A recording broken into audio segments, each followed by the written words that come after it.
L'obéissance est demandée pour tous ceux qui désirent connaître la vie éternelle. Jésus se situe dans la ligne du Talmud, où l'on trouve le même genre de loi que dans le discours sur la montagne. Matthieu met sur les lèvres de Jésus cette phrase « Tout ce que vous voulez que les hommes vous fassent, faites-le pareillement pour eux. Voilà la loi et les prophètes. » Matthieu 7, 12. Le Talmud exprime la même idée, en réponse à un païen qui lui demandait s'il était possible de formuler la loi dans le temps où l'on peut se tenir sur un pied. Hillel, un docteur de la loi, répondit « Ce qui t'est désagréable ne le fait pas autrui. » Cette phrase résume toute la loi. Le reste n'est que commentaire.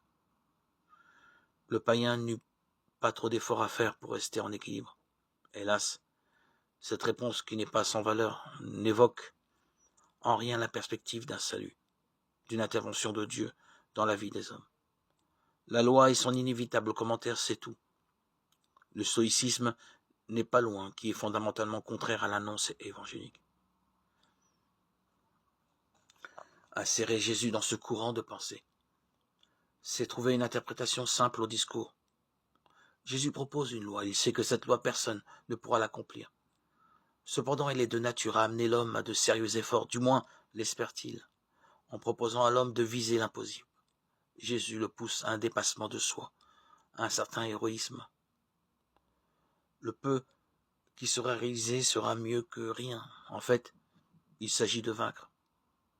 Se vaincre soi-même.